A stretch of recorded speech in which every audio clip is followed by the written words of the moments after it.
Hello everybody.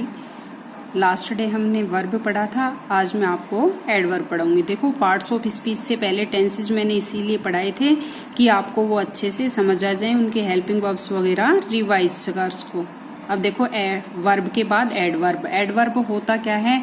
Verb क्रिया होती है और उस क्रिया की जो विशेषता बताता है क्रिया विशेषण कहा जाता है, उसे एडवर्ब कहा जाता है। देखो, an adverb is a word which adds something to the meaning of a verb, an adjective और अनदर एडवर्ब। ये ADVERB एडवर्ब है।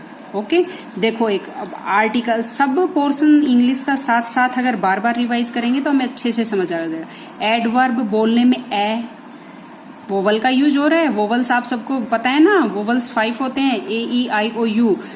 तो वोवल से पहले एन आर्टिकल का यूज होता है, इसलिए एडवर्ब से पहले क्या लगा? एन लगा। ठीक है, अब देखो आगे मैं एग्जाम्पल्स के थ्रू बताऊंगी। जो भी चीजें आती हैं, वर्ब फिलअप करना या वर्ब का पता लगाना या नाउन क्या है, प्रोनाउन क्या है, what is noun, what is pronoun, इनकी डेफिनेशन किसी भी कॉम्पिटिशन एग्जाम में या किसी भी एग्जाम में नहीं पूछी जाती है। केवल हमें सेंटेंस दे दिया जाता है, हमें उसमें रिकॉग्नाइज करना आना चाहिए।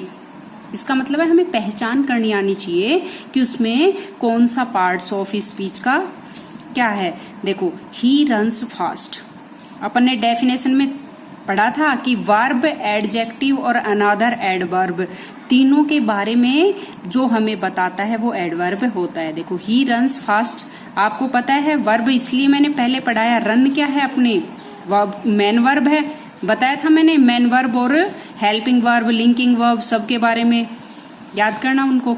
देखो, ही रन्स फास्ट, फास्ट क्या है? इस रन की विशेषता बता रहा है, विशेषता बता रहा है रन की। देखो क्या कह रहा है, वह दौड़ता है। कैसे दौड़ता है? फास्ट। तो वर्ब के बारे में बताने वाला एडवर्ब है ये। नेक्स्ट देखो, this train is very fast, यहाँ इज है, ये लिंकिंग वर्ब है। फास्ट की, फास्ट जो अपना एडजेक्टिव है, इसके पहले वेरी फास्ट, ट्रेन नाउन है, ट्रेन तेज चलती है। ट्रेन, नाउन की विशेषता बताने वाले क्या होते हैं? एडजेक्टिव होते हैं। वर्ब की विशेषता बताने वाले एडवर्ब होते हैं और नाउन की विशेषता बताने वाले एडजेक्टिव। और चल भी कैसे रही है? वेरी फास्ट, बहुत तेज। तो ये वेरी है, ये क्या है? अपना एडवर्ब है। समझना ध्यान से सेंटेंसेस को। ही रन्स वेरी फास्ट, इसमें देखो रन वर्ब है, इस वर्ब की विशेषता बता रहा है। वह दौड़ता है कैसे? तेज। तो रन की विशेषता बताने वाला एडवर्ब है, इस एडवर्ब की भी विशेषता बता रहा है कि वो दौड़ता है, लेकिन कैसे दौड़ता है? बहुत ही तेज दौड़ता है। तो देखो, तीनों जो हमने डेफिनेशन में देखी, एडवर्ब वो होता है जो वर्ब के बारे में बताए, एडजेक्टिव के बारे में और किसी अनदर एडवर्ब के बारे में। तो इसमें तो देखो ये वर्ब के बारे में बता रहा है, वर्ब की जो विशेषता बताता है वो एडवर्ब होता है और जो नाउन की विशेषता बताता है वो एडजेक्टिव होता है। तो यहाँ ये नाउन की विशेषता बता रहा है, ट्रेन तेज चलती है, लेकिन इस एडजेक्टिव की विशेषता की तेज भी कैसी चलती है? वेरी फास्ट, बहुत तेज। तो ये वेरी इस एडजेक्टिव का एडवर्ब है।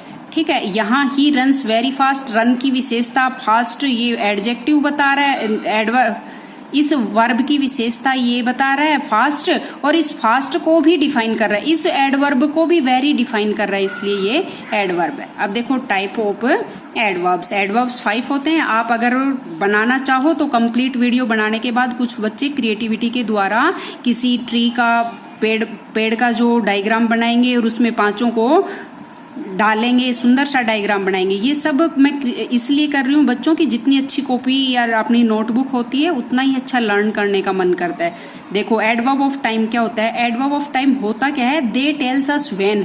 जब हम कोई भी एग्जाम्पल पढ़ते हैं उसमें हमें व्हेन का उत्तर मिलता है। जैसे देखो एग्जाम्पल देखो, happy finishes all his task early. Happy पूरा करता है अपने सभी कार्य जल्दी ही। तो अपन अगर क्वेश्चन पूछे इस अर्ली को हटा करके कि happy finishes all his work, happy अपने कार्य कब खत्म करता है, तो कब का उत्तर अर्ली आता है या फिर लेटली आता है या फिर यस्टरडे आता है या फिर टुमारो आता है। इस तरीके के जो वर्ड्स होते हैं वो एडवर्ब ऑफ टाइम को डिनोट करते हैं। ये सारे वर्ड्स आप ध्यान रखना। ओके, नेक्स्ट देखो, adverb of manner, they tells us how और in what manner in action takes place. जैसे टाइम में हमें व्हेन क्वेश्चन का जवाब मिलता है, उसी तरीके से एडवर्ब ऑफ मैनर में हमें हाउ, कैसे का जवाब मिलता है। अब एग्जाम्पल से समझो आप, तो उसमें तो ये अर्ली था, ये एडवर्ब था, और इसमें देखो रीड द इंस्ट्रक्शंस केयरफुली, तो ये केयरफुली है, ये एडवर्ब ऑफ मैनर। देखो क्या कह रहा है कि इंस्ट्रक्शंस को, निर्देशों को पढ़ो सावधानी से। और अगर हम पूछें कि निर्देश कैसे पढ़े, तो हाउ का उत्तर आ रहा है ना, सावधानी से। तो देखो पीसफुली, मैनर, मैनर से भी समझ जाओ, मैनर एक तरह से जैसे अपन कहते हैं ना, अरे तेरे को मैनर्स नहीं है, संस्कार नहीं है, तो उस तरीके से देखो पीसफुली, शांति, फ्लुएंटली, अपन कहते हैं ना अरे ये तो इंग्लिश है, बड़े फ्लुएंटली पढ़ता है, क्विकली, तेजी से, लाउडली, जोर से, केयरफुली, ग्लेडली, खुशी से, बैडली, फास्ट, ये सब किस में आते हैं, आपके एडवर्ब ऑफ मैनर में। ध्यान रखना जब ये किसी भी सेंटेंस में लगे हुए हो, तो जब हम इनको हटा करके क्वेश्चन पुटअप करेंगे तो हमेशा हाउ का आंसर देंगे, कैसे का। ठीक है, नेक्स्ट देखो अपना एडवर्ब ऑफ फ्रीक्वेंसी। ठीक है, ये बारंबारता बताता है कि कोई भी काम कितनी बार हुआ। देखो दे टेल्स अस हाउ ऑफन, कितनी बार, ये काउंटिंग बताता है। एन एक्शन और इवेंट टेक्स की कोई भी कार्य है वो कितनी, या कोई भी घटना हो, काम हो, कितनी बार हुआ।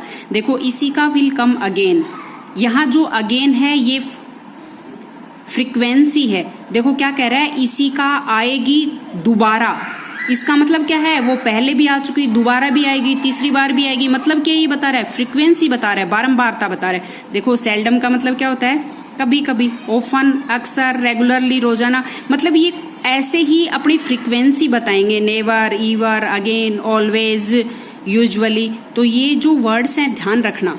नेक्स्ट 4 नंबर पार्ट आता है, देखो adverb of place. Adverb of place में ये क्या कह रहा है, they tells us where an action takes place. इसमें वेयर का जवाब मिलता है, जैसे एडवर्ब ऑफ टाइम में किसका मिलता है, व्हेन का मिलता है। एडवर्ब ऑफ मैनर में हाउ का मिलता है। एडवर्ब ऑफ फ्रीक्वेंसी में हाउ ऑफन का मिलता है। इसी तरीके से प्लेस में वेयर, जगह, जैसे अपन कहते हैं ना मैं कमरे में बैठा हूं, वो कमरे के बाहर है, तो इनसाइड, आउटसाइड, ये स्थान प्लेस बताते हैं ना।